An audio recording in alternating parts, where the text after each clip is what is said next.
Muy buenas tardes, bienvenido, bienvenida a esta edición de hoy de Sobre la Mesa, martes 10 de febrero del 2026, de que voy a estar dialogando, conversando, analizando con ustedes durante las próximas 2 horas. Bueno, pues ya se siente el efecto del show de Bad Bunny, el efecto en el mundo y en Estados Unidos. No voy a hablar de Puerto Rico porque eso lo saben ustedes, la comidilla del momento. Nuevos números del gobierno para reforma contributiva evidencian la improvisación.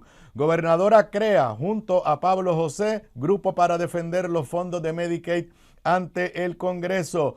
Con menos fondos federales, entidades sin fines de lucro que luchan contra la violencia, y algo que yo creía que ya había quedado en el pasado, revive el temor de que el sector de la manufactura se afecte por lo que se conoce como el impuesto mínimo global. Y si es martes de energía con Ramón Luis Nieves y varios temas para discutir con Ramón Luis. La Fundación del Inversionista Orlando Bravo dará financiamiento a la Cooperativa Hidroeléctrica de la Montaña. Una buena noticia, sigue en el limbo la generación temporera de 800 megawatts. Gobierno revisa dramáticamente el estimado de ingresos por eliminar la exención del IVU a placas y equipos solares. Negociado de energía le ordena a la autoridad a restituir $600 millones a Luma para 300 proyectos de reconstrucción, y un informe del negociado también dice que Puerto Rico opera con 60% de su capacidad energética. Todos esos temas a discutirlo en martes de energía con Ramón Luis Nieves. Esos son los temas que voy a estar discutiendo con ustedes en la tarde de hoy en Sobre la Mesa, que comienza ahora.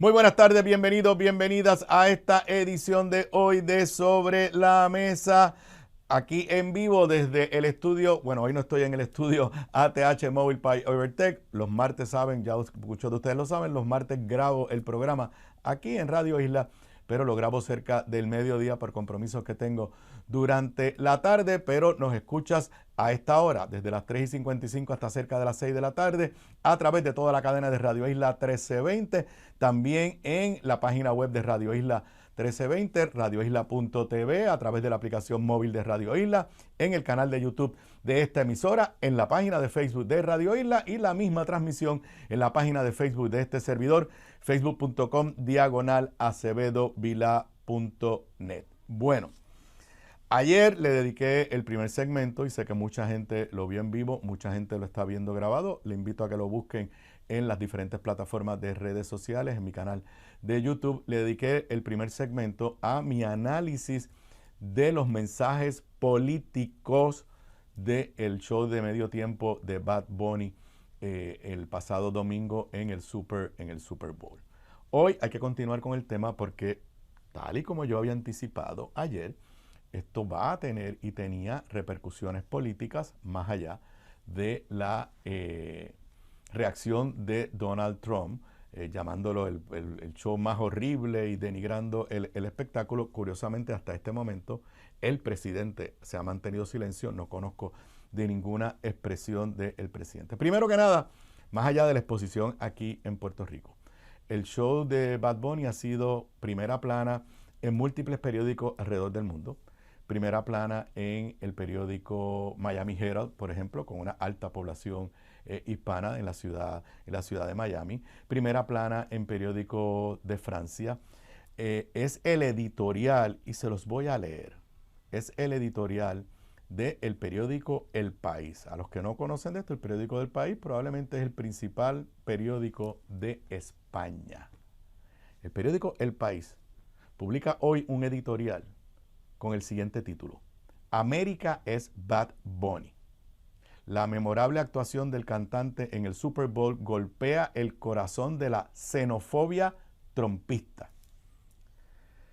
Y voy a leerle algunos párrafos porque es que es muy a tono con lo que está sucediendo ahora en Estados Unidos. Ya ha habido reacciones de congresistas, reacciones políticas de congresistas ante el show de medio tiempo de Bad Bunny. Repito, estoy leyendo editorial de hoy del periódico El País de España. La memorable actuación de Bad Bunny en el Super Bowl no fue un gesto simbólico. Fue una intervención política en el centro mismo del relato estadounidense. Cantó en español en el escenario más visto de Estados Unidos y al hacerlo desplazó el centro de gravedad cultural de un país que lleva años debatiéndose, a veces con violencia, sobre quién pertenece a él y en qué lengua se expresa esa pertenencia. Millones de personas en Estados Unidos viven, trabajan y sueñan en español. El show no se lo explicó, lo dio por hecho. Bad Bunny puso en escena una verdad que incomoda a Washington desde hace décadas. Estados Unidos no se entiende ya sin América Latina.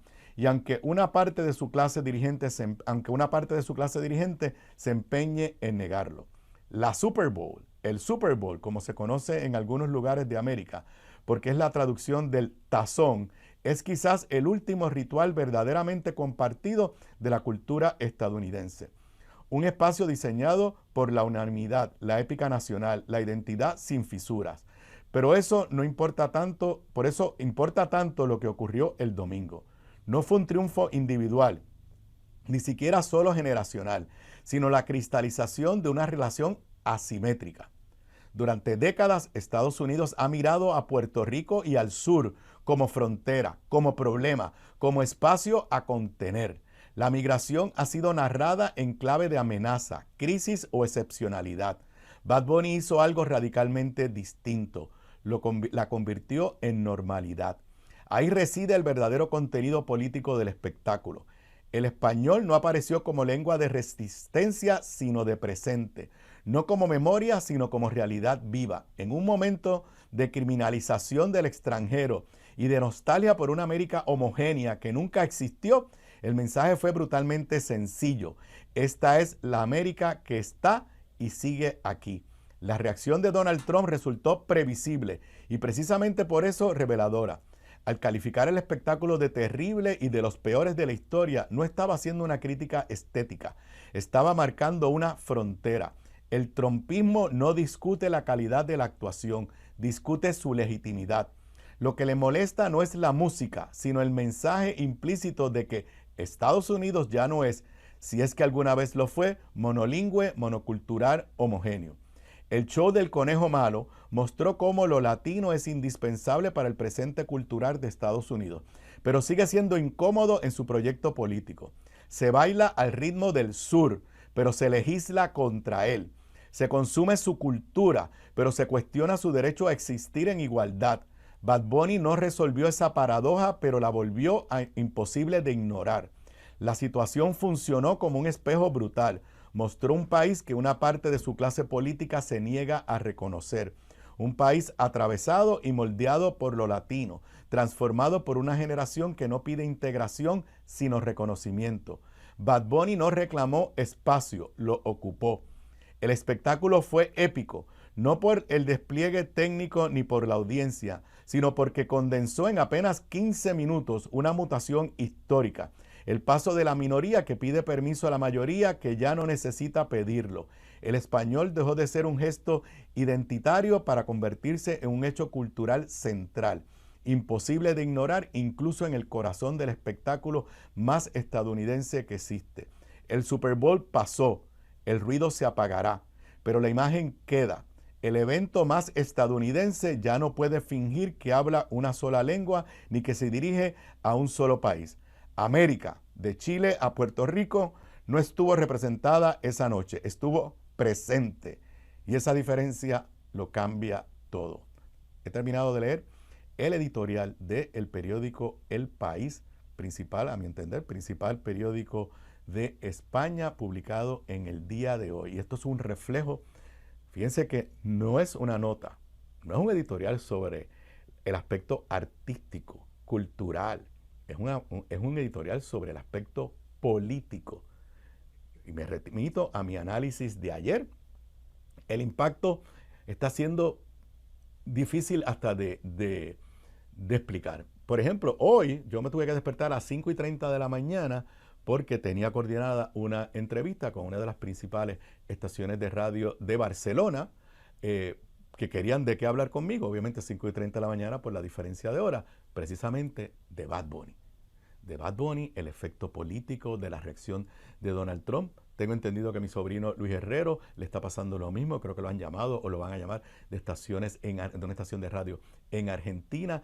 es un fenómeno global, pero ya no el fenómeno global artístico, sino el mensaje social político que efectivamente transmitió Bad Bunny el pasado domingo. Pero esas son las repercusiones fuera de Estados Unidos. Ahora empezamos a tener repercusiones aquí en territorio de los Estados Unidos con reacciones de dos congresistas republicanos, una mujer y un hombre, con diferentes mensajes, pero básicamente mensajes de protesta por el espectáculo de Bad Bunny. Leo del periódico El Nuevo Día, esto estará en la prensa impresa mañana y habrá más reacciones, estoy seguro, de aquí a allá. Pero la congresista María Elvira Salazar, republicana, amiga de Jennifer González, grabó anuncios de campaña a favor de Jennifer González, titular del periódico El Nuevo Día de hoy. Congresista republicana latina critica que Bad Bunny solo cantara en español y presentara una fiesta multicultural. Esta es, pues repito, María Elvira Salazar, vivió en Puerto Rico un tiempo. Republicana trompista, amiga de Jennifer González. Y miren lo que dice. Leo la nota de José Delgado, citándola a ella. El Super Bowl es el partido más importante del deporte más emblemático de Estados Unidos. Es un momento nacional para unir a todo el país. Y seamos sinceros, no debería ser una fiesta multicultural. Escuchen esto. Una cubana que habla español diciendo que la fiesta del Super Bowl no puede ser una fiesta multicultural. Su público, vuelvo a la cita de ella, su público es mayoritariamente angloparlante y se merecen un espectáculo de medio tiempo que puedan entender y disfrutar. Esto a pesar de que Jennifer ayer dijo que estaba orgullosa del show de Bad Bunny. Claro, no le quedaba más remedio. Jennifer ha sido más inteligente que Tomás Rivera Chat y algunos senadores que ayer perdieron el tiempo en el hemiciclo todavía criticando y tratando de minimizar el efecto de Bad Bunny. Dice la congresista Salazar que considera que tener un espectáculo de medio tiempo completamente en español sin subtítulos no es inclusivo, es excluyente. En Miami escuchamos música en español, pero priorizamos a Estados Unidos. Me detengo aquí para los estadistas. Fíjense como una mujer congresista latina de Miami reconoce que en Miami se habla español y se oye música en español, pero priorizamos a Estados Unidos. En otras palabras, Estados Unidos primero que Puerto Rico si fuéramos Estado. Desafortunadamente, sigo en la cita de la congresista Salazar, desafortunadamente hoy en lugar de hablar de las grandes contribuciones de los hispanos a nuestro país, tanto los legales como los indocumentados, estamos debatiendo lo mal que estuvo este evento, una gran oportunidad perdida. Esto a pesar de todo el impacto positivo que ha tenido el espectáculo de Bad Bunny. Pero hay otras reacciones todavía más fuertes. También leo del periódico El Nuevo Día, edición digital, también una nota del periodista José Delgado. Congresista pide investigar el espectáculo de Bad Bunny y dice que es prueba de que Puerto Rico no debe ser Estado. Hago un paréntesis. En mi libro sobre estatus, en primera fila, que el capítulo 2 se lo dedico precisamente al tema de la estadidad y con datos de los debates en la Cámara de Representantes, evidencio cómo hay más oposición a la estadidad que hace 25 años atrás. Esto que vamos a leer ahora es un reflejo de eso. Y es una realidad que los estadistas no acaban de asimilar. Dice la nota de José Delgado. El republicano Andy Ogles, de Tennessee, quiere que el Congreso investigue al NFL y a la cadena NBC por la presentación de Bad Bunny. Ogles envió una carta al presidente del Comité de Energía y Comercio de la Cámara de Representantes, el republicano Brett Guthrie, en la que solicita la intervención de su comisión. Cita textual de lo que dice este congresista republicano. El espectáculo de medio tiempo del Super Bowl de Apple Music fue pura obscenidad, transmitido descaradamente por televisión nacional para que todas las familias estadounidenses estadounidenses lo presenciaran. Dijo Ogilvy, quien objetó la presencia de personas gay con exhibiciones explícitas. Allí lo único que había es entre los bailarines, hombres con hombres bailando y mujeres con mujeres bailando, nada explícito. Mujeres contoneándose provocativamente y Bad Bunny agarrándose la entrepierna sin pudor. El legislador pide que la investigación se centre en el NFL y NBC por su conocimiento previo, aprobación deliberada y facilitación de esta transmisión indecente. En la carta a Guthrie, que tiene lugar en medio de la campaña de Donald Trump, quien criticó a Bad Bunny contra las cadenas televidentes y medios informativos, Ogilvy solicitó requerir los procesos internos de revisión, traducción y aprobación utilizados en la preparación del espectáculo del medio tiempo para su transmisión en vivo. Si esto no es censura, que alguien me explique qué es lo que es censura. Esto es lo que este congresista republicano está pidiendo. Cito otra vez, la cultura estadounidense no será objeto de burla ni corrupción sin consecuencia. En otras palabras, si tú cantas en español, te estás burlando de la cultura estadounidense. Ese es el pensamiento de este congresista electo republicano. Dice que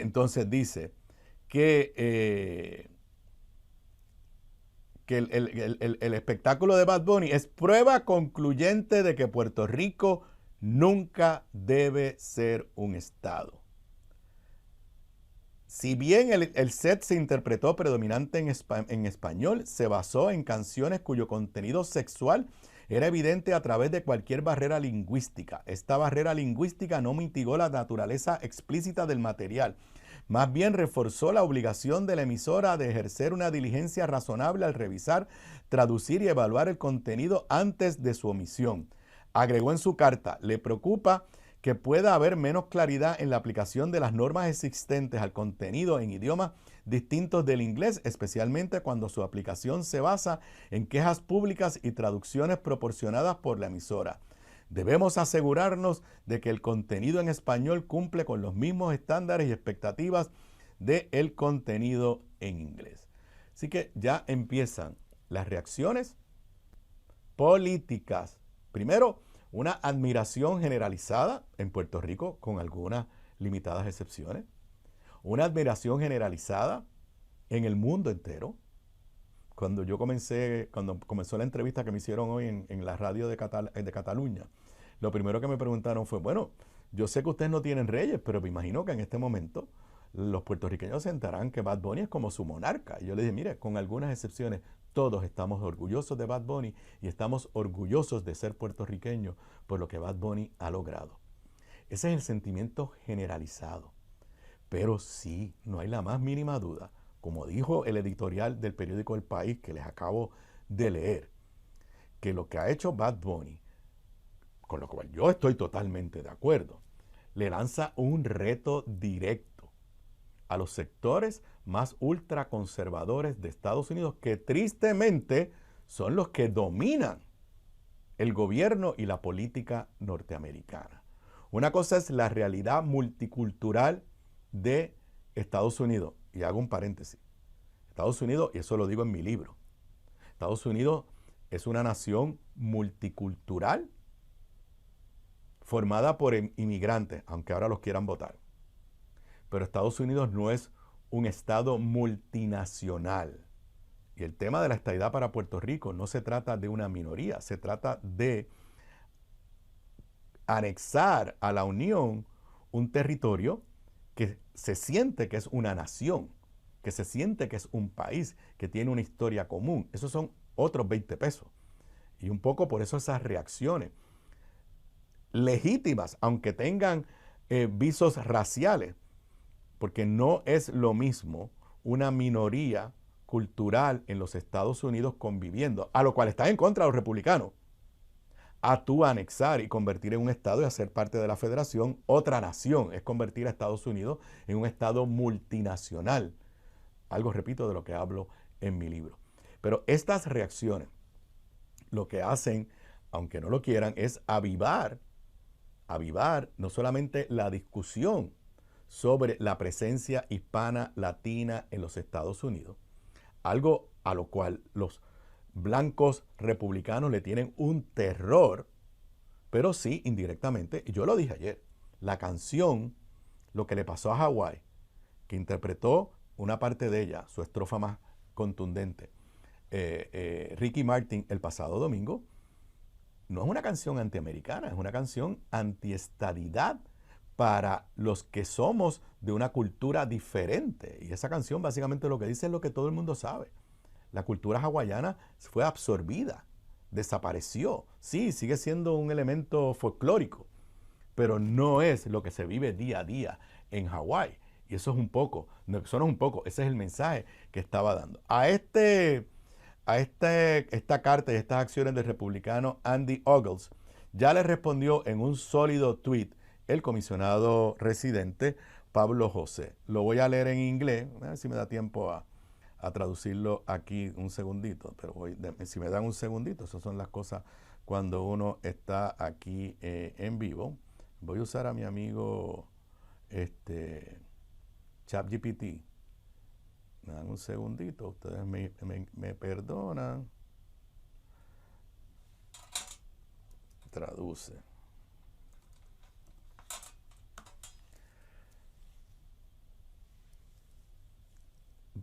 Pablo José obviamente le escribió en inglés, porque lo que hizo fue, le contesta en el tweet del congresista.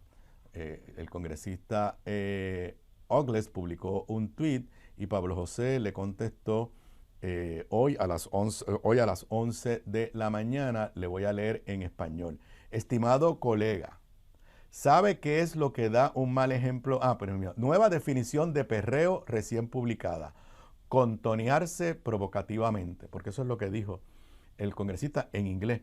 En inglés él dijo, lo voy a leer en inglés, gyrating provocatively. Y ChatGPT me lo traduce como contonearse provocativamente. Estimado colega, ¿sabe qué es lo que da un mal ejemplo a los niños?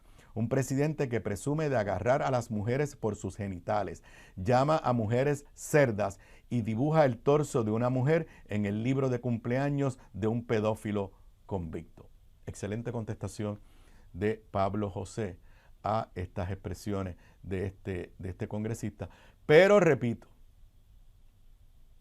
el efecto político de lo que hizo Bad Bunny apenas comienza. El efecto desde el punto de vista cultural, económico, lo dije ayer, no tengo la más mínima duda que las búsquedas en internet sobre Puerto Rico con el interés de conocer más de nosotros y probablemente de venir a visitarnos se van a disparar gracias a Bad Bunny. Yo espero y confío que el DMO saque provecho de esta nueva oportunidad. Tengo que aplaudir que la gobernadora, en lugar de hacer lo que hizo Tomás Rivera Chatz está mordido. No ha podido atacar a Bad Bunny. Ayer creo que hubo un debate en el Senado que era una cosa totalmente, yo no sé ni cómo describirla, irreal, ausente de toda conexión con la realidad del pueblo puertorriqueño. Pero la gobernadora fue todo lo contrario. La gobernadora dijo que se sintió orgullosa y que todos nos debemos sentir orgullosos del espectáculo de Bad Bunny. El que más ventaja le ha sacado políticamente a todo esto en el lado del PNP es Miguel Romero, que Miguel Romero ha mantenido una distancia con el PNP desde el primer momento que se anunció la residencia, que fue a principios de este cuatrenio, o sea, en enero del año pasado, se anuncia la residencia. Miguel Romero lo abrazó y se pasaba en las fiestas de la calle San Sebastián del año pasado, citando por la mañana café, por la tarde ron. Y fue el primero del liderato del PNP que se expresó en las redes sociales aplaudiendo el espectáculo de Bad Bunny. Bad Bunny sigue siendo el hombre, la persona del momento, ya no en Puerto Rico, ya no ni siquiera en Estados Unidos, en proyección global.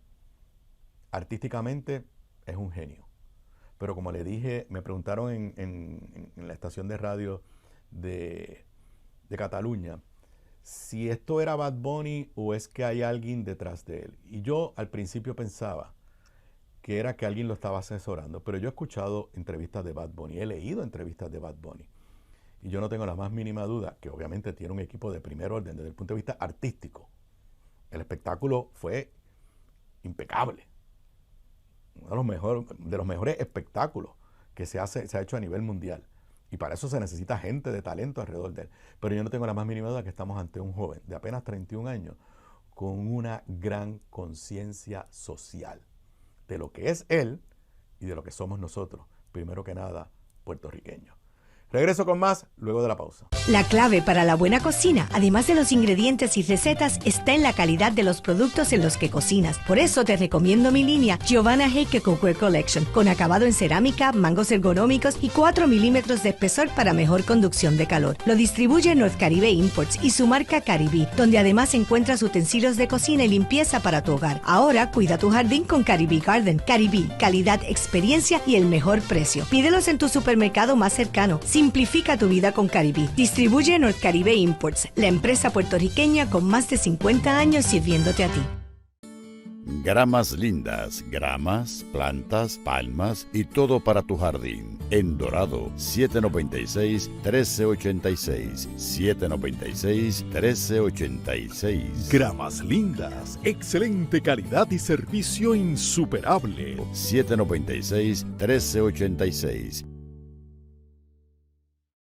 Bocados Divino, el lugar perfecto para almuerzo o cena. Menú internacional, especializados en los mejores guisos, cabrito al vino, rabo encendido y el mejor osobuco que puedes encontrar. Mariscos frescos del país, langosta de nuestras costas, amplia carta de vinos y jugos naturales, con la mejor localización, seguridad y amplio estacionamiento gratis. Bocados Divino, en el edificio del Colegio de Abogados en Miramar. Para reservaciones, llamar al 787-238-1530.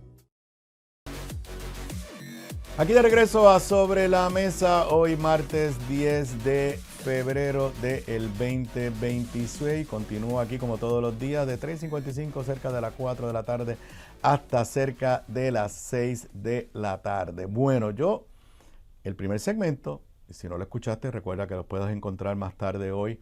Primero se retransmite este programa y todos los de Sobre la Mesa se retransmiten a las 10 de la noche por el canal 85 de Liberty Cable TV. Además, lo vas a encontrar más tarde en cualquiera de las plataformas que te permiten escuchar podcast a través del internet, Spotify, Apple Podcast, Google Play, en mi canal de YouTube.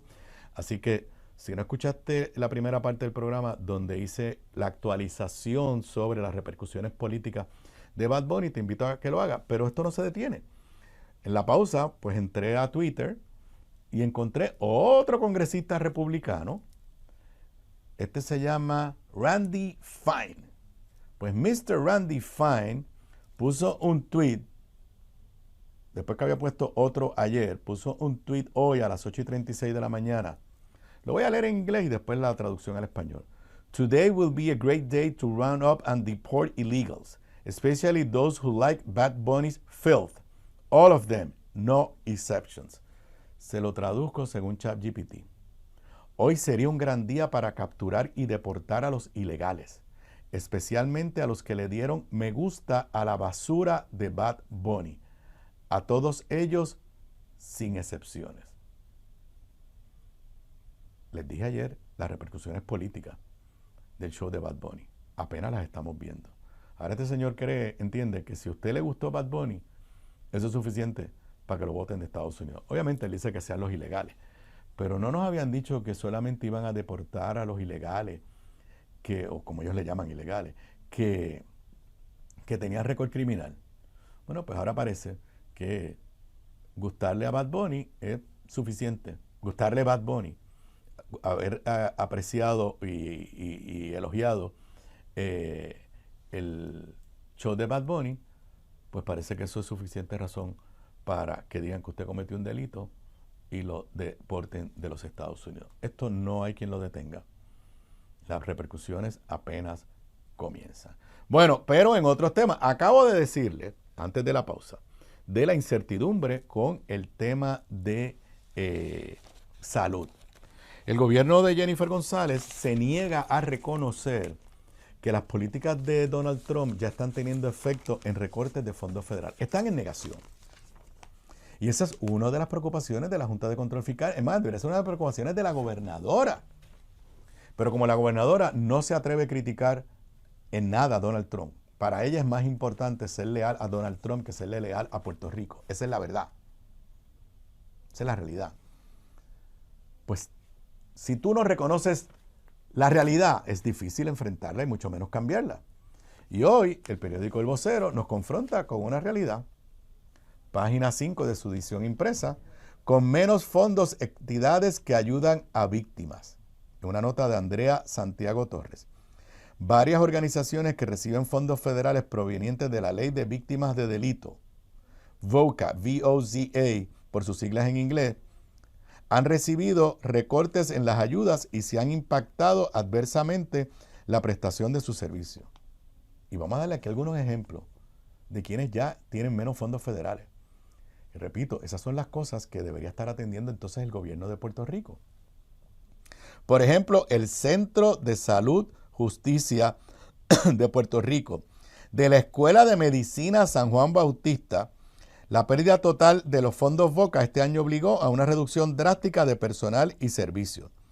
Habla Aleika Restituyo de este centro. Nosotros utilizamos el fondo VOCA para la contratación de los profesionales de ayuda. Nosotros brindamos servicios a víctimas de violencia sexual. Hay psicólogos, psiquiatras, trabajadores sociales y diferentes profesionales de ayuda, pero lamentablemente no nos dieron los fondos este año. La entidad había recibido fondos VOCA de forma continua durante casi una década. Explicó que para la operación de un año llegaron a recibir hasta $800,000. Después nos bajaron a $300,000. Después nos bajaron a $250,000. Y esta vez ya no nos dieron. Y mi pregunta es, si al gobierno le sobra dinero, como dice la gobernadora, ¿por qué no le dan una inyección de fondos del gobierno de Puerto Rico a esta entidad sin fines de lucro? Otra situación. ¿Quién no ha escuchado de Hogar Ruth? Uno de los principales centros de apoyo a víctimas de violencia de género. Una situación similar enfrenta el Hogar Ruth, que opera 9 programas de servicio, incluyendo albergues de emergencia a mujeres e hijos de víctimas de violencia. Su directora, Lisdel Flores, explicó que el recorte en los fondos VOCA para este año fiscal fue de 65%.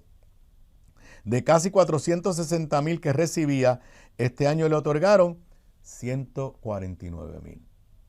Pero la gobernadora insiste que no ha habido efecto negativo por las políticas de cortes de fondos federales de Donald Trump. Pero hay más.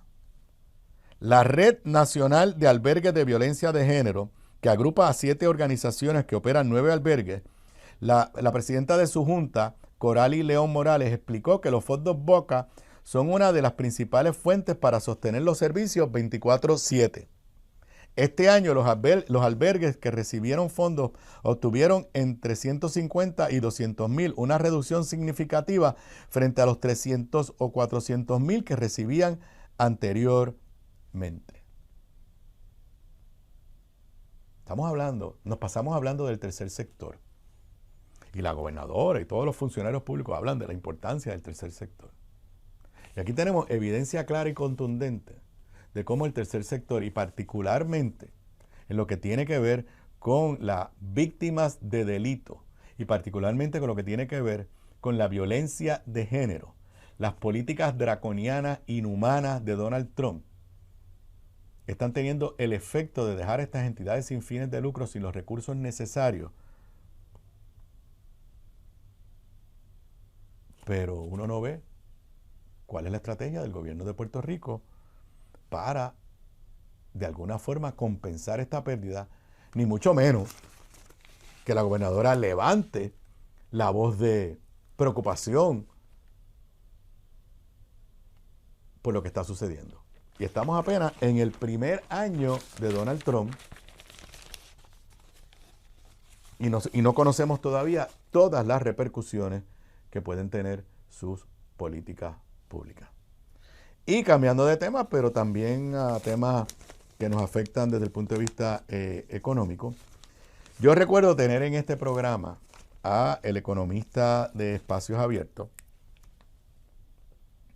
Santa María, si ahora se me fue de momento el nombre, hablando del impacto que iba a tener negativo para Puerto Rico si no hacíamos unos ajustes a nuestro esquema contributivo en el sector de la manufactura para prepararnos a lo que se conoce como el impuesto mínimo global, brevemente, para que no hayan lo que se conoce en inglés como tax havens o paraísos fiscales que dan una competencia desleal. Se estableció una norma que ha sido adoptada por diferentes países de un 15% como mínimo contributivo, y si tú eres una multinacional y en un sitio no te están cobrando el 15%, en otro sitio te pueden cobrar lo que no te cobraron en ese sitio. Y en Puerto Rico muchas de estas industrias están con un 4%. Cuando vino el cambio de gobierno, Jennifer González dijo que esto no era ningún problema y que no había nada que hacer. Donald Trump se salió del acuerdo de impuesto mínimo global, pero después ha llegado a unas negociaciones. Y ahora descubro yo, que no lo sabía, página 14 del Vocero, su sección de economía, Frente Común para proteger la competitividad de la isla ante impuestos. ¿Qué sucede? Las empresas que son americanas aquí no hay problema, pero las empresas europeas, y tenemos varias importantes farmacéuticas, y de la manufactura europea, 10 compañías, lo que ha negociado directamente Estados Unidos no nos beneficia. Entonces, lo que yo estoy es sorprendido, porque yo juraba que esto ya no era un problema. Dice esta nota de Stephanie López: en momentos en que Puerto Rico sigue sin una ruta definida ante el impuesto mínimo global, el gobierno y el sector privado negocian contra el reloj con el Tesoro Federal para evitar que la isla pierda competitividad. Citan a el CPA, el presidente del Colegio de CPA, David Rodríguez. El reto ahora son estas entidades que no son basadas en Estados Unidos, que su compañía, su matriz son de otro país del mundo. Entonces tenemos un reto y el gobierno de Puerto Rico está trabajando una a una para ver cómo esas entidades se pueden afectar lo menos posible. El secretario del Departamento de Desarrollo Económico, Sebastián Negrón Reichard, dijo que va a estar en Washington la semana que viene en negociaciones con el Departamento del Tesoro. Aparentemente hay varias alternativas, pero repito, yo que en el pasado seguí este tema, entendía que esto estaba resuelto. La gobernadora nos dijo que no hacía falta legislación, que no teníamos que hacer nada.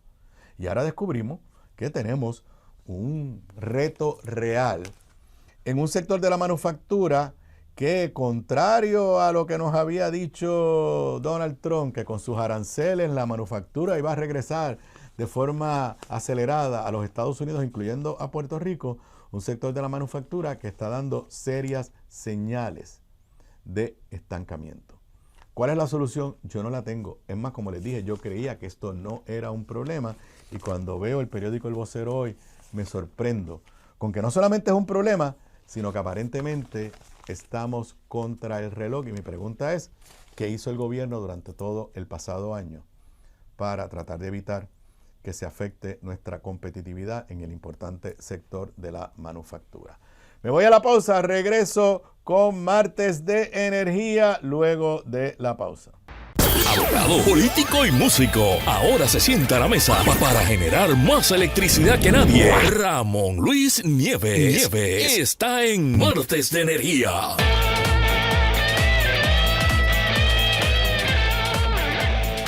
Aquí de regreso a Sobre la Mesa, y si escucharon esa musiquita es porque es martes, y si es martes de Energía con Ramón Luis Nieves, que hoy lo tenemos vestido de abogado. ¿Cómo estás, Iván?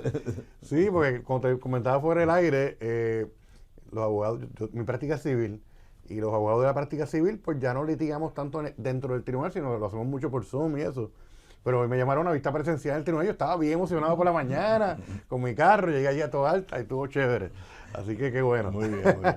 Bueno, hay muchas noticias en el tema energético, algunas que tú me vas a tener que explicar porque yo no las entiendo, pero hoy, esta no está en los periódicos, rompe lo que creo que es una noticia positiva, y presumo que tú debes conocer más que yo sobre este tema. Leo de una nota del periódico El Nuevo Día publicada hoy en su edición digital. Fundación Bravo otorga financiamiento a la Cooperativa Hidroeléctrica de la Montaña.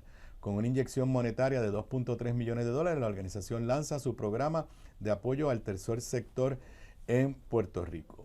¿Qué sabes de esto? Yo había oído de esta organización sin fines de lucro, la Cooperativa Hidroeléctrica de la montaña. Obviamente sabemos quién es el señor Orlando Bravo, un multimillonario puertorriqueño, quien está basado, me parece que en San Francisco, pero siempre está mirando a Puerto Rico, no lo podemos negar. ¿Qué te parece esta noticia y un poco qué valor tiene en este empeño de mientras el gobierno está abandonando las políticas de promover la energía renovable? Pues aquí por lo menos tenemos una medida en cuanto a energía hidroeléctrica.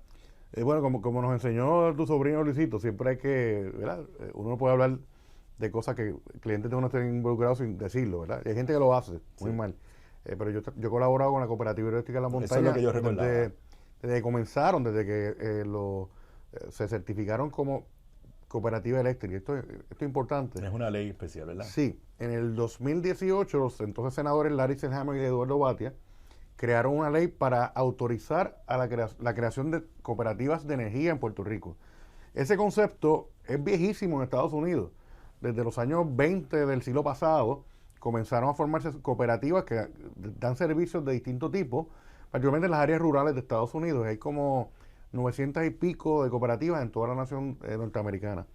Pero en Puerto Rico no se habían autorizado porque ese modelo de cooperativa como que nos lo brincamos dentro del desarrollo energético del país. Así que se retoma el concepto desde el 2018 y la Cooperativa Hidroeléctrica de la Montaña, y esto es importante mencionarlo, es hija de un esfuerzo que se llama Unidos por Utuado, que básicamente un grupo de ciudadanos de Utuado que se unieron como tantos otros grupos en Puerto Rico, luego del huracán María, básicamente a salvar gente, ¿verdad? Mientras el gobierno estaba pajareando en el centro de convenciones, muchas entidades se tiraron a los campos, a la calle, a salvar gente, a atenderlos. Y de esa iniciativa surge la idea de crear una cooperativa eléctrica, porque el gobierno en ese entonces había lanzado un RFQ, ¿verdad? Una petición de cualificaciones a distintas compañías, dado que hubo una propuesta no solicitada de una entidad que quería administrar todos los recursos hidroeléctricos de Puerto Rico, ¿verdad? Que los hidroeléctricos, recordemos algo, el origen del sistema eléctrico de Puerto Rico fue con son agua. las hidroeléctricas. Pero ya para al final de la década de los 70, ya la dependencia del petróleo, del sistema eléctrico de Puerto Rico en el petróleo había subido tanto que ya apenas el 1 o 2% en ese entonces se generaba por el agua. Por eso le cambiaron el nombre de Autoridad de Fuentes Fluviales a Autoridad Eléctrica. Y siendo responsable, el crecimiento del país, no había suficiente capacidad de generar energía hidroeléctrica para el país. Eso no es excusa de que hayamos abandonado las hidroeléctricas, pero la realidad es que no era suficiente. No teníamos grandes ríos, grandes lagos, todos los que tenemos son creados por el hombre. Exacto. Y ya no podían producir la cantidad de energía que necesitábamos. De acuerdo. Pero pues, estuvieron allí y al dado esa propuesta, pues Unidos por Utuado decide, mira, pues se creó una nueva ley para ser cooperativa eléctrica, vamos a incorporarnos como tal, y ellos compitieron en ese RFQ, porque, se unieron con otras entidades que le brindaban apoyo, y fueron uno de los seleccionados en ese proceso de RFQ, que después el gobierno abandonó, ¿verdad? Porque ya estaba un poco la transición al modelo que tenemos hoy, donde está Genera administrándolo todo, y donde la Autoridad Eléctrica decidió quedarse con la parte hidroeléctrica, que eso es algo que mucha gente no conoce, que de las partes operacionales que estaba encargada la Autoridad Eléctrica, con lo único que realmente se quedó fue con las hidroeléctricas, y recibieron una asignación bastante considerable del gobierno federal para eso. Así que ese proyecto como que quedó ahí, pero la Cooperativa Hidroeléctrica de la Montaña pues tiene como una de sus misiones principales, objetivos, que eventualmente puedan llegar a un acuerdo de administración de algunas, básicamente los recursos hidroeléctricos allí en Utuado, para combinarlos con otro tipo de sistemas y hacer una microred allí. Pero en lo que el ha hecho vivir en cuanto a eso, la Cooperativa Hidroeléctrica ha realizado tiene un proyecto de crear microredes, particularmente para el área rural en Castañer, ¿verdad? Y precisamente la noticia de hoy es que la Fundación de Orlando Bravo le ha brindado un apoyo financiero importante como entidad sin fines de lucro que es, junto a otras subvenciones federales que Pero de lo que tú entiendes es más para lo de las microredes, no es para rehabilitar o administrar la hidroeléctrica que hay allí. Eso todavía no estamos ahí. Ese plan, la entidad lo sigue teniendo y es un plan que tiene muchos méritos, pero esto es para realmente para activar ese proyecto de microredes. Creo que algo importante que señalar con esto, Aníbal, como tú bien mencionaste, durante este pasado año hemos visto que la administración Trump ha eliminado todas los fondos y subvenciones que estaban disponibles precisamente para este tipo de proyectos de energía basados en las comunidades. Esos son proyectos de energía renovable, por todo ese discurso falso de que las renovables no sirven, de que son un scam, son un engaño, todo ese tipo de cosas. Así que me parece que la Cooperativa Eléctrica de la Montaña hace bien, y otras entidades sin fines de lucro pueden hacerlo también, de tocar las puertas del sector privado, básicamente, y crear estos proyectos que, honestamente, un peso en las manos de una entidad sin fines de lucro hace mucho que un peso en las manos del gobierno, en ese tipo de proyectos. O del humo o de genera. Claro, exacto. Así que pues me felicito a la Cooperativa Eléctrica y a la Fundación de Orlando Bravo por este proyecto que va a ser bien significativo para los clientes que se sirvan de esas microredes. Es un proyecto bien innovador, así que es muy positivo. Bueno, tú y yo hemos hablado ya yo no sé cuántas veces de la generación de emergencia, que no es de emergencia, pero que es temporera, pero que es por 10 años, que la hemos respaldado. Hemos dicho que sí, que son los 800 megawatts, que primero venían las barcazas, después no venían las barcazas, todo eso. Que nos anunciaron que se había otorgado el contrato de los 400 megawatts, pero faltaba la aprobación de la Junta de Control Fiscal. Después nos anunciaron que los 200 megawatts de las barcazas, porque las barcazas volvieron, aunque decían que no volvían. Y entonces hoy nos despertamos con una noticia del periódico El Vocero, página 3, de Istra Pacheco: complejo panorama para producción de 800 megavatios de energía. Comienza solicitud de permisos ambientales para generación con barcaza. Entonces, no lo voy a leer. Obviamente, quien citan es a Osvaldo Carlos, que es el abogado que dirige esta entidad que contrató el gobierno para llevar a cabo estas negociaciones. Y yo lo leí completo y no sé cuál fue tu sensación, pero mi sensación fue que esto sigue en el limbo. Yo comparto tu impresión y es lamentable. Estamos grabando este programa en febrero del 2026. Este tema de la regeneración temporera se empezó a discutir en abril del 2025. O sea que ya en un par de meses se cumple un año y no se ha conectado ni un kilovatio. Y realmente, pues, de hecho, y lo que se dice en la noticia es que ahora comienza el proceso. De permiso. De permiso y... Si en un momento nos dijeron que, yo recuerdo haber leído en una de las noticias provocadas por el gobierno, que una vez lo aprobara la Junta, en 2 meses ya iban a estar generando energía. Entonces, ahí uno se pone a cuestionar a nivel, con todos los mecanismos que tiene el gobierno, y que ha aprobado el gobierno ha aprobado varios mecanismos de permisos expeditos.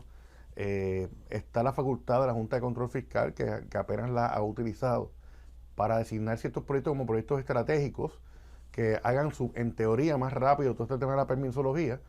Y incluso el compañero Osvaldo Carlos comenta de que hay algunos de estos proyectos que podrían enfrentar objeciones de grupos ambientalistas y abrir procesos para que obviamente se expresen. O sea que esto no... esta generación temporera pues todavía no está clara cuándo realmente vamos a verla construida, y además hay una de las compañías que, según dice la nota, que todavía está negociando porque la compañía aparentemente está pidiendo que se le pague por una aunque no la consumamos. Por una cantidad mínima. Una cantidad mínima que quiere decir que aunque no les consumamos haya que pagarle, y ahí tengo que decir que Osvaldo Carlos, a nombre del gobierno indirectamente, está diciendo que eso no es aceptable. Claro. Pero pues todavía, o sea, lo que yo entiendo que sale de ese artículo es que lo de los 400 megawatts ya lo aprobó el negocio de energía, pero está pendiente de la Junta de Control Fiscal, pero aparentemente en la Junta hay dudas. Que la de los 200 de las barcazas, que yo creía que era un don deal, que la aprobó el negociado, pues ahora resulta que parece que tiene unas complicaciones de permiso, y que los otros 200, que creo que es la que iría en Costa Sur, esa es la más complicada que está. Aníbal, como comentario general, yo creo que todo este debate, esta discusión que hemos tenido aquí en este programa desde abril del año pasado prácticamente, te demuestra uno de los grandes problemas que ha tenido el sistema eléctrico de Puerto Rico, que en estos pasados 15 años, digo 15 años porque me gusta el año 2010 como un año importante donde se crean las nuevas leyes de energía renovable, etcétera, y poco después comienza a construirse o a proponerse proyectos de energía renovable a gran escala, etcétera. Pero sea de energía renovable o de generación fósil, aquí los procesos tardan demasiado.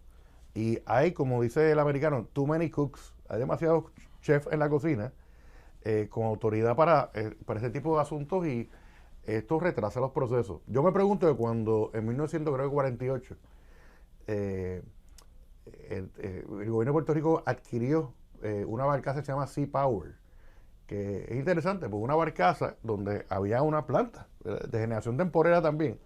Yo me pregunto cuántos años, cuántos meses tardó la permisología de eso.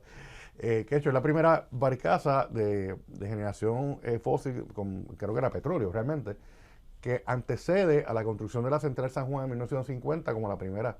¿Cuánto tiempo tardó? Desde que compraron la barcaza, creo que fue al ejército de Estados Unidos, hasta que se instaló, versus hoy, ¿verdad? Así que me parece que ese es uno de los retos que ha tenido Puerto Rico, de los muchos que tardan los proyectos, los procesos de permiso, incluyendo por las posibles impugnaciones que puedan haber, es un factor negativo en esto. Hay un punto, como hablamos de energía renovable, que no lo incluí en el bosquejo que tú y yo preparamos, que se me había olvidado, que la noticia rompe después que tú y yo estuvimos el martes pasado. Tú y yo llevamos 2 o 3 semanas diciendo que este es el año 2026 en que los proyectos grandes de energía renovable van a arrancar, y nos encontramos con una noticia de primera plana del periódico El Nuevo Día la semana pasada, de que como la Junta de Directores de la Autoridad de Energía Eléctrica está sin quórum, pues no se pueden firmar los contratos, y no sé, creo que debemos traer a Julián Herencia a que nos dé un update, pero ¿tú sabías de eso? ¿Estabas consciente de ese tranque? No estaba consciente que no había quórum. Y de hecho, pues cuando se le pregunta al gobierno, básicamente el Domenech dice, bueno, pero también hay una complicación con la ley, que nos complica el tema de los nombramientos. Y bueno, vamos a hablar de eso, porque eso es importante. En el 2016, esto lo hemos discutido antes, se reformó la Junta de Gobierno de la Autoridad de Energía Eléctrica.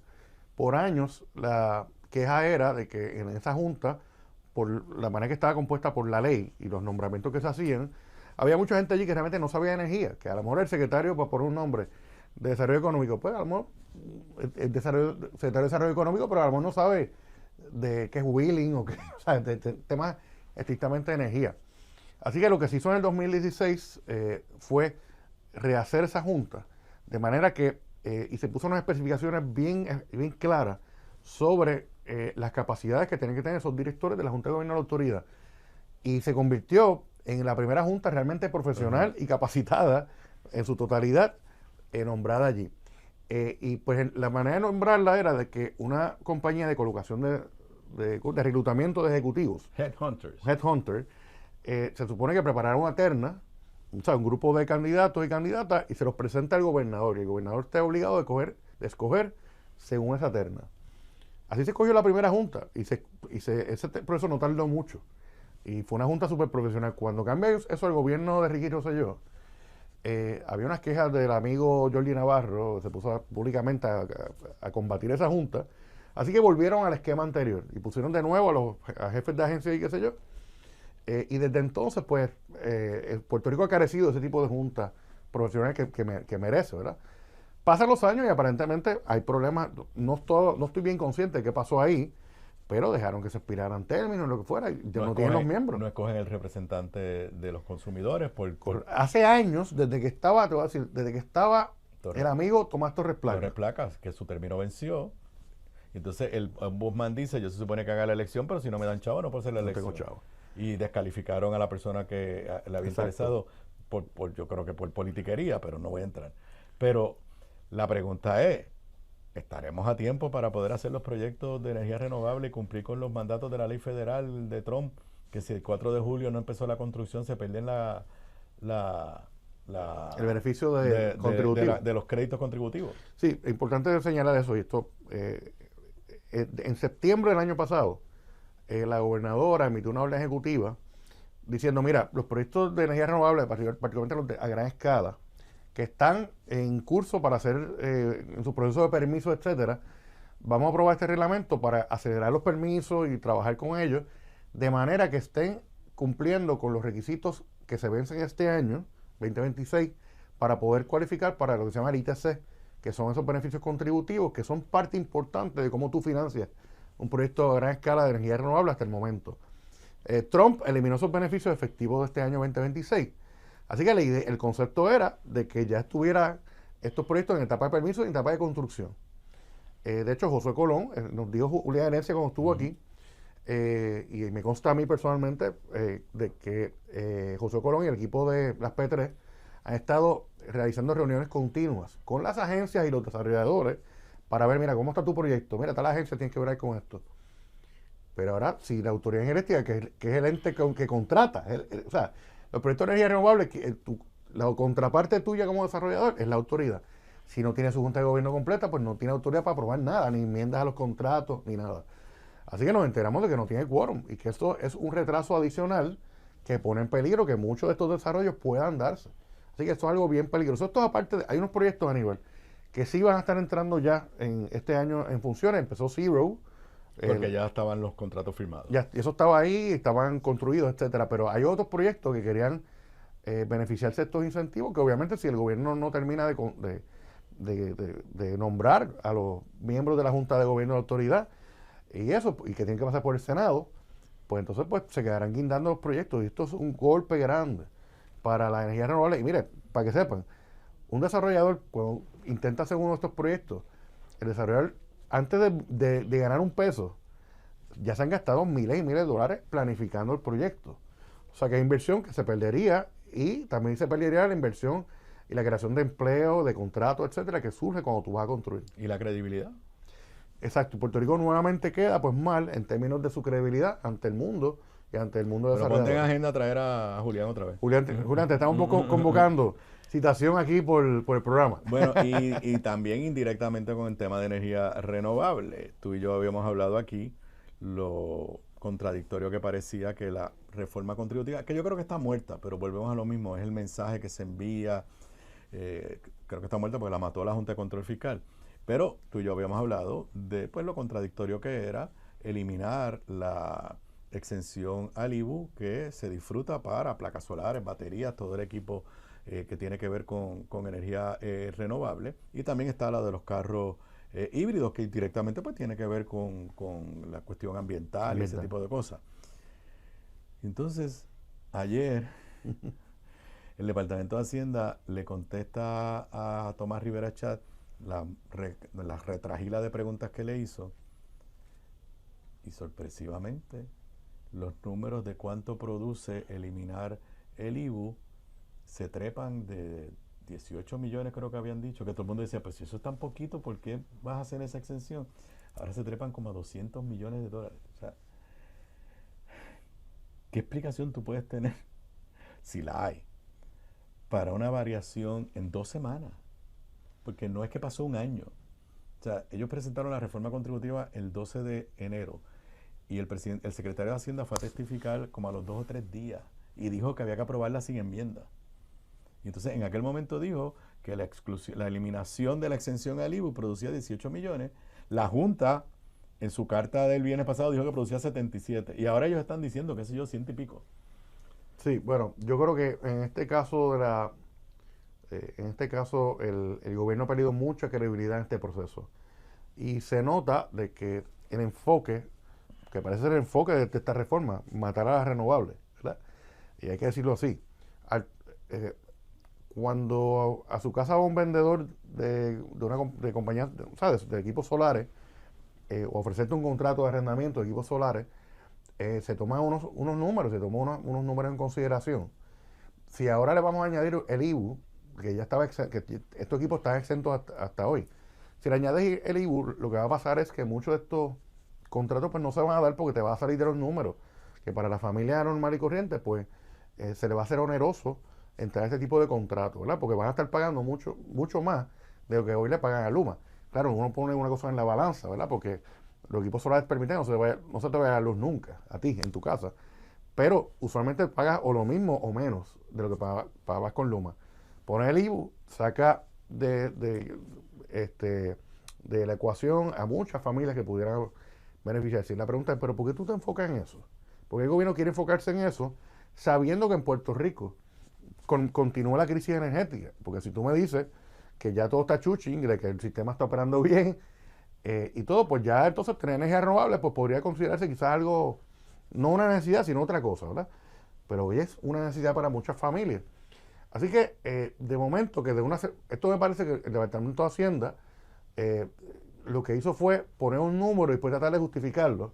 Estos son ecuaciones de servilleta. A mí no me convencen y les voy a decir una cosa. Si el estimado que están tomando es a base del ritmo actual de ventas y de conexiones de energía renovable de net metering a Luma, que hoy el promedio de conexiones mensuales ha sido constante en 4.000 abonados que mensualmente se conectan sus equipos con Luma.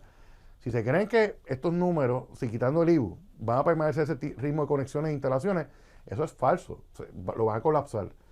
Y de por medio se van a llevar a toda una industria, que ya esa industria se está viendo afectada, no por este tema de la reforma contributiva, por los temas que hablamos, de la reforma y la eliminación de incentivos del gobierno federal. Si tú le añades este tema... Y por problemas de financiamiento, que ha habido algunas de las Claro. entidades que la financian, y no tiene que ver con Puerto Rico, en una cuestión... Está hablando de la quiebra Sunova, ¿verdad?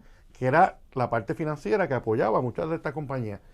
O sea, si la intención parece ser, mira, vamos a destruir a la industria solar, y no sé para resolver qué, no se sabe, a menos que sea por un afán ideológico de estar apegado con las políticas de Donald Trump que dice que la energía renovable no sirve, ¿verdad? Así que me parece que es un ejercicio irresponsable de parte de Hacienda. Yo creo que la legislatura, de hecho, ahorita estuve escuchando al vicepresidente de la Cámara, Gabriel Rodríguez Aguilú, básicamente expresando de que no estaba de acuerdo con esto. Así que todavía hay legisladores que quieren, que están a favor de que no eliminen estas exenciones porque saben lo que hay, ¿verdad? Y mi exhortación a la legislatura: sus constituyentes no se llaman Donald Trump y los republicanos. Sus constituyentes son la gente carne y hueso y los negocios que han utilizado la energía renovable para resolver. Porque como hemos hablado tantas veces, Aníbal, la gran mayoría de la gente que tiene equipos solares no están pensando en el efecto ambiental y lo bueno que estoy contribuyendo al ambiente. Están diciendo, mira, me tengo que defender de los apagones, el servicio malo y los altos costos.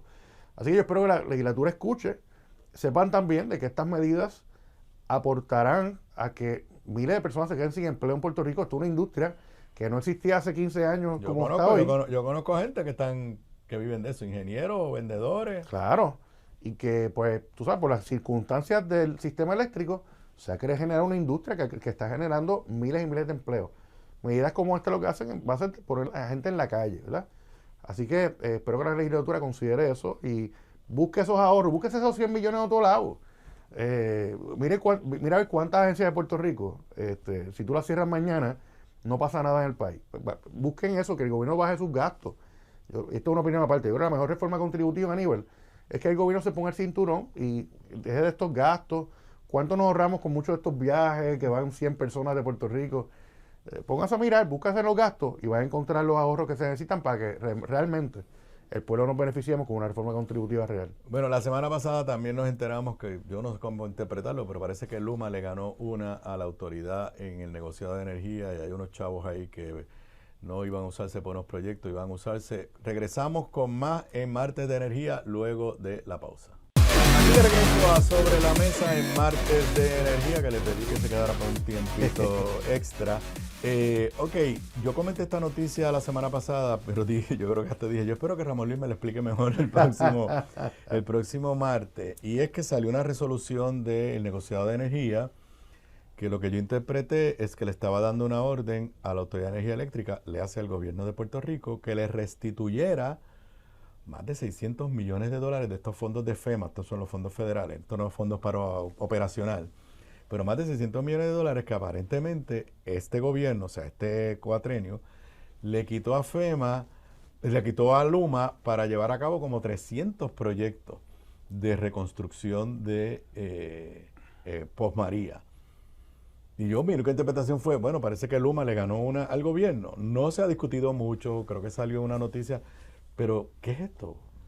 Sí, Aníbal, a principio de este cuatrenio, cuando el ingeniero José Colón pues, asumió el rol de Sal de Energía, él tuvo, una de las cosas que hizo a principio del cuatrenio fue seleccionar una serie de proyectos que estaban bajo Luma y básicamente reorganizar las prioridades de los tipos de proyectos y ordenar que se diera prioridad a unos proyectos sobre otros en estas obras de reconstrucción.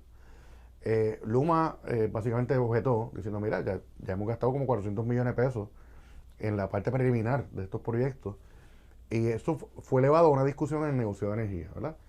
Obviamente pues el ingeniero José Colón estaba preocupado, como estamos muchos de nosotros, en la lentitud con que se están llevando los proyectos con los dineros que ya han sido asignados a Puerto Rico en el Posmaría. Oye, Aníbal, estamos en el año 2026. María fue hace 9 años. 9 años. Tú sabes. Y los fondos fueron asignados en el 2020, ¿verdad? Después de un par de años, como tal, Trump los aflojó en el 2020, en la primera administración de Trump. Y todavía estamos en el 2026 y no hemos visto una mejoría en el proceso de reconstrucción de la red eléctrica.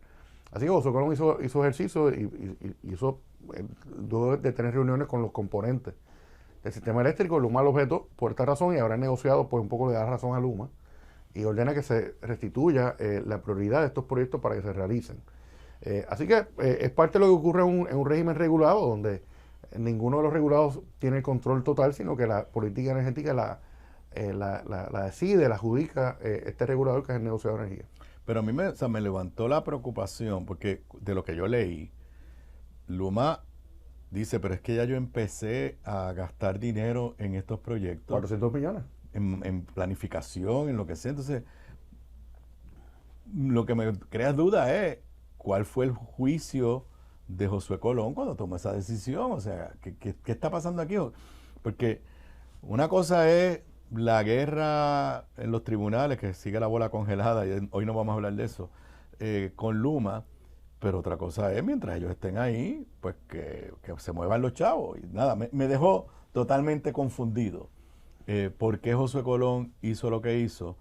Que pues se la puso en las manos a Luma y le ganó una allá en el negociado. Sí, pues el negociado pues favoreció esa postura de Luma de que continuaran esos proyectos realizándose. Pero obviamente la decisión de Josué Colón fue básicamente un juicio que él realizó sobre el estado en el que estaban estas obras y si se podían destinar los recursos de otra manera. Pero el negociado tuvo una diferencia en cuanto se tomó una decisión y hay una parte bastante complicada de cuáles son los fondos, de qué partida de fondos iban a salir los dineros para hacer estas obras. Unas partidas de FEMA, otras de unos fondos de mitigación. O sea, hay distintos fondos de donde salen estos dineros para las obras y el negociador básicamente señaló el camino de cómo se deben lograr estos proyectos. Yo creo que el bottom line es que las obras de reconstrucción siguen estando bien lentas en Puerto Rico.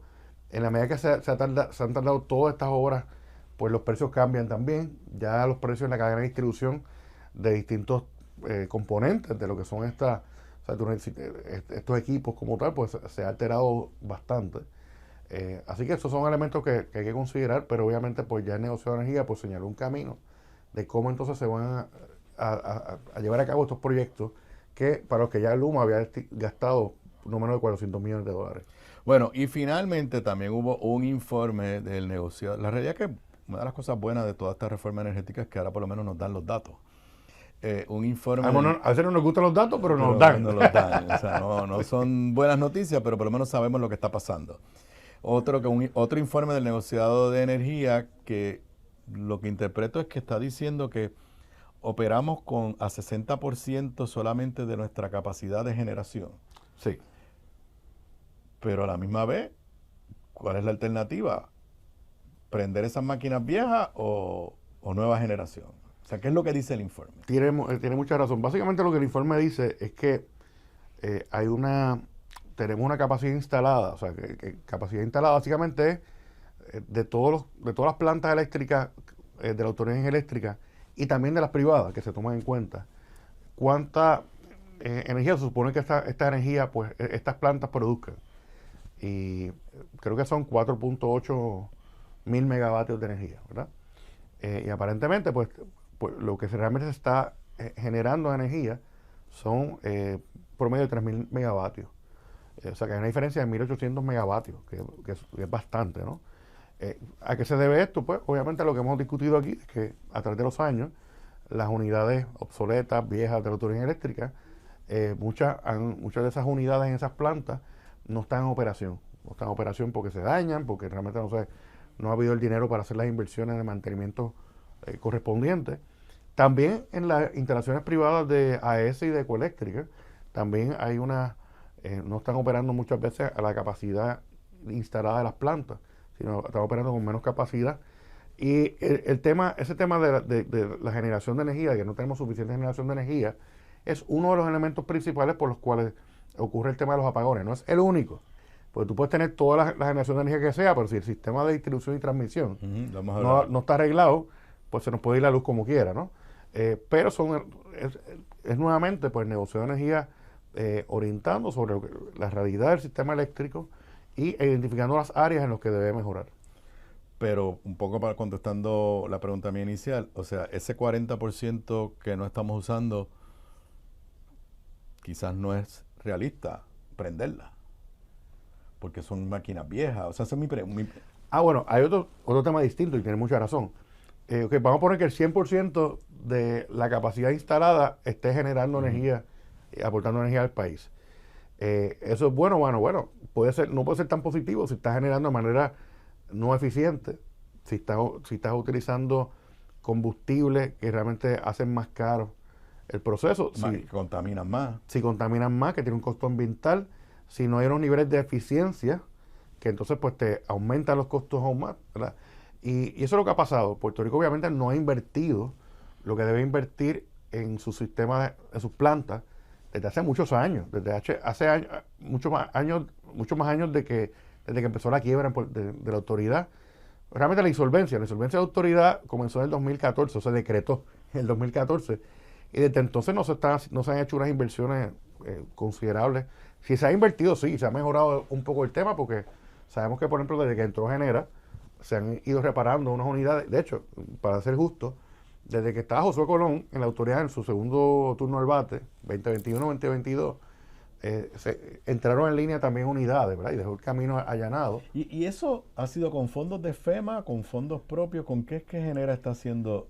No con fondos propios, porque la autoridad eléctrica no los tiene y no puede coger prestado. Así que son con fondos federales que hemos logrado prácticamente hacerlo. Sí. Porque la autoridad no está generando el dinero para eso y no está cogiendo prestado porque está en quiebra.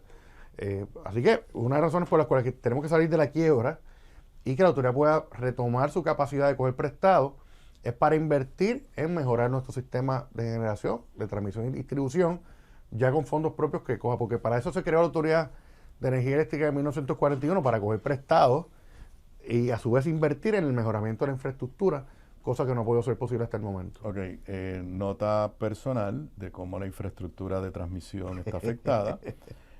Tengo placas solares, pero de todas formas estoy conectado a la red. Y estoy sin energía en mi casa desde ayer. Es lo negativo desde ayer. ¿Qué pasó? Yo vivo en la casa donde mis papás me llevaron cuando yo tenía 7 años. Y nosotros vivimos cerca de la central de Monacillo. Hace 10 años más o menos. Por eso, central de Monacillo. Y en mi patio y en el patio del vecino hay 2 postes. Son el mismo poste desde que yo llegué a esa casa que yo tenía 6 o 7 años. Se cayeron los 2 postes. La nota positiva, ya a las 11 de la mañana había una brigada de Luma. No creo que me la van a resolver en 2 minutos, porque hay que sacar aquello. Pero te lo traigo, o sea, cuando yo vi que se cayó el poste, dije, pues ese poste está ahí desde que yo llegué aquí a esta casa con 7 años. Así que este poste tiene aquí, sabe Dios cuántos años, era de madera, probablemente ya estaba podrido. Pero los muchachos de Luma, ahí se la tengo que dar, y yo vine a poner la querella online. O sea, vine a poner la querella online, y yo creo que cuando puse la querella ya ellos sabían, así que vamos a ver si me llega la energía. Pero en esta no le puedo echar la culpa a ellos, en el sentido de que fue que se cayó el poste. Digo, eso es lo que tienen que hacer. Tiene que haber un plan para todos esos postes viejos que tú sabes que en algún momento se van a caer, los reemplacen. Así que ellos han estado sustituyendo postes. Hace unas cuantas semanas anunciaron de que habían instalado, llegado al punto de instalar 100,000 metros inteligentes en las casas. O sea, son cosas que se han dado muy poco a poco. Obviamente por la desesperación sigue así. En el país la incertidumbre con el tema de energía eléctrica. Y en estos días lluviosos como los que estamos, de momento una lluviecita pequeña, pues se te altera todo. Y de hecho, no solamente la luz, el internet también. Sí. Bueno, estoy sin internet porque se cayó el cable que me llevaba internet. Que estaba en el poste. Que estaba en el poste, claro. Sí.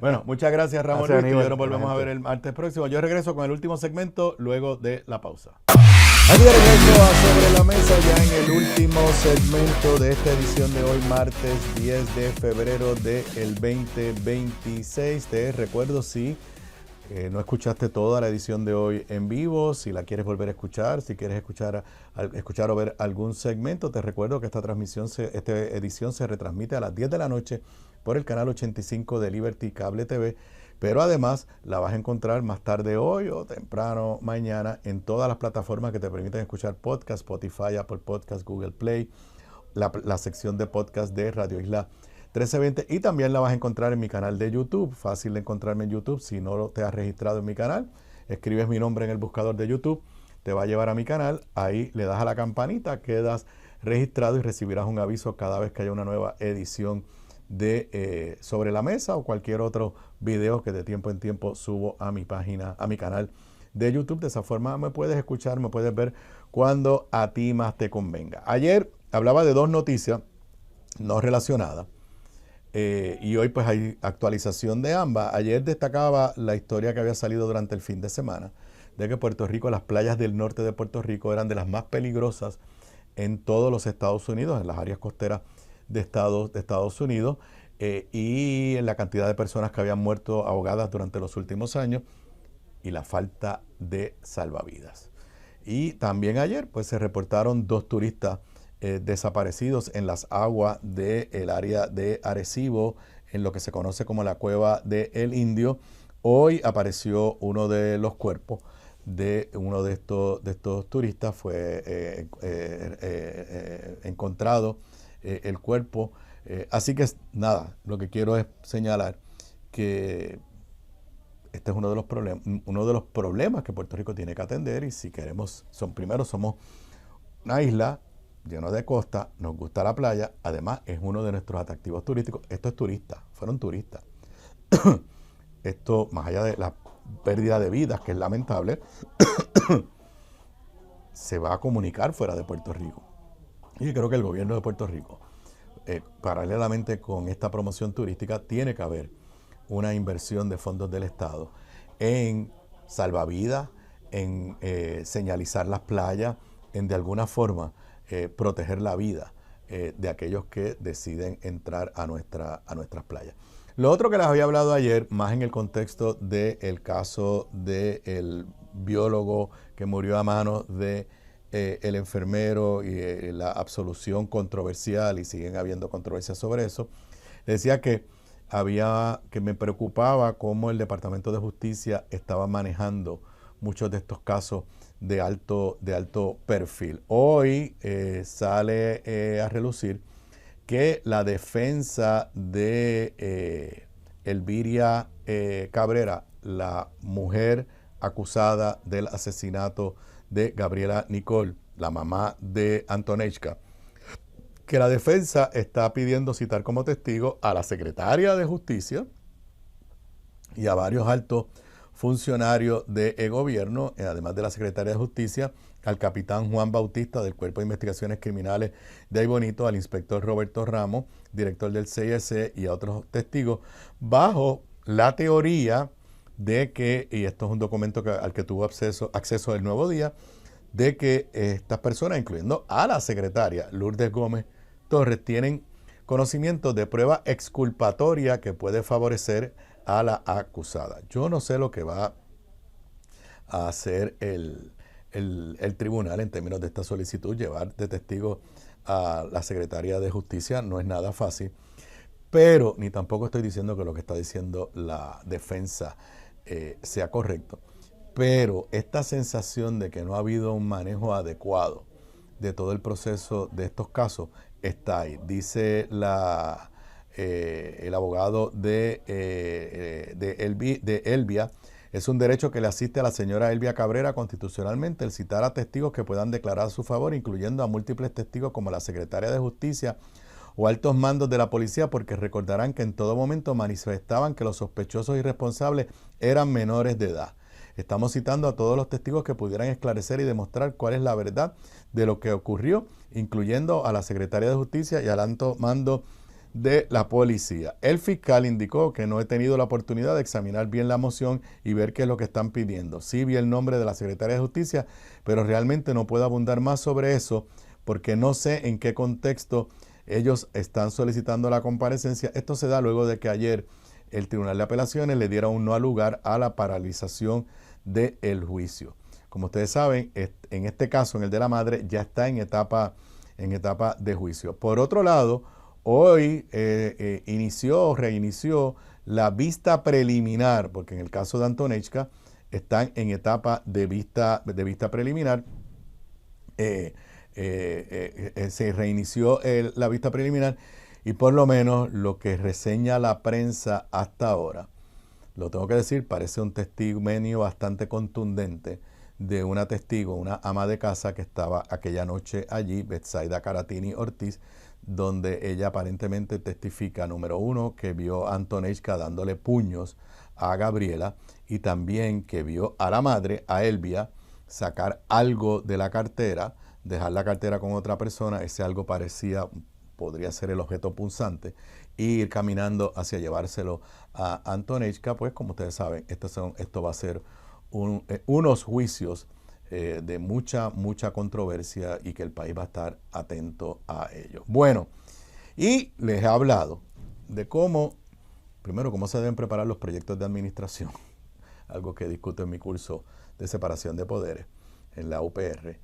y cómo la gobernadora envió un proyecto de administración para legalizar los vehículos todoterreno, pero da la sensación de que no tocaron todas las bases, de que no atendieron todos los sectores. Ya vimos la semana pasada que inclusive jefes de agencia han levantado dudas. La gobernadora había creado un comité multisectorial. En otras palabras, había personas del sector privado aportando ideas a esta propuesta.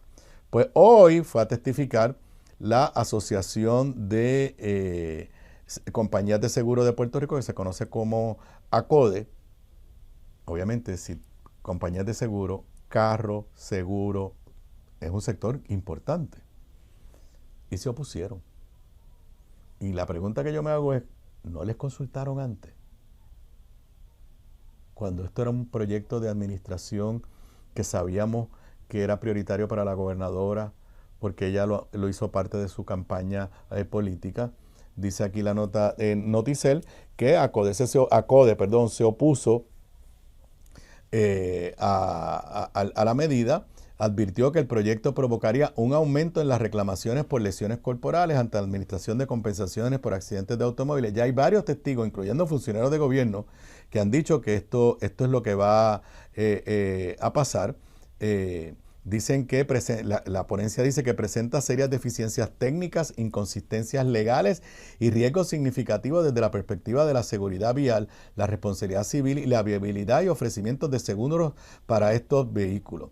Sigue diciendo, la autorización de estos vehículos para transitar por vías públicas podría generar consecuencias adversas no previstas para los usuarios y terceros. Es por eso que ACODESE no endosa la aprobación del S916. También advirtió que se está autorizando en la medida el uso en la vía pública a vehículos que no han sido diseñados para ese uso. Sigo citando de la ponencia, vuelvo y repito, esto es un proyecto que todos pensamos que la gobernadora y su comité había consultado a los diferentes sectores. Ya en los primeros testigos o deponentes eran funcionarios de gobierno levantando preocupaciones u objeciones o pidiendo enmiendas. Ahora es el sector privado. Dice ACODESE, la apertura de las vías públicas a este tipo de vehículos, particularmente en carreteras principales y autopistas, plantea preocupaciones serias en cuanto al aumento en la frecuencia y severidad de accidentes, la exposición a responsabilidad civil y el impacto sobre terceros, razones por las cuales entendemos necesario evaluar esta medida con suma cautela. Y le voy a decir algo, esto puede tener un efecto sobre los seguros nuestros, porque en la medida que haya ese tipo de carros en la carretera, legalmente, y son carros que pueden aumentar el riesgo de accidente, bueno, pues también puede afectar el carro mío, que es un carro normal, y puede tener el efecto de decir, las carreteras de Puerto Rico son más riesgosas y por ende tu seguro privado también va a ser más alta. Así que también dicen que el proyecto es ambiguo y contradictorio. Dice que, por ejemplo, permite el uso de vehículos todoterreno conforme a lo de que disponga el secretario del DTOP, pero también señala que se tome en cuenta lo que recomienda el fabricante. Cita textual: preocupa que se le delegue a Obras Públicas la determinación de en qué vías públicas podrán transitar los vehículos, lo cual se haría mediante reglamentación, señalando que eso debe ser motivo de escrutinio y decisión de la legislatura. Me parece, me atrevo a pronosticar, por lo que veo hasta ahora, que las posibilidades de que el proyecto de la gobernadora para legitimar los vehículos todoterrenos en nuestras carreteras no va a ser fácil aprobarlo. Veo muchas objeciones y creo que la gobernadora se va a quedar sin su proyecto o va a ser enmendado dramáticamente. Otro ejemplo de una gestión ineficiente, inefectiva, particularmente en la relación con la Asamblea Legislativa de parte de la presente administración. Con eso yo me despido por hoy. Lo próximo aquí en Radio Isla 1320, Heredar en Paz. Ustedes y yo nos volvemos a ver mañana miércoles. Buenas tardes para todos.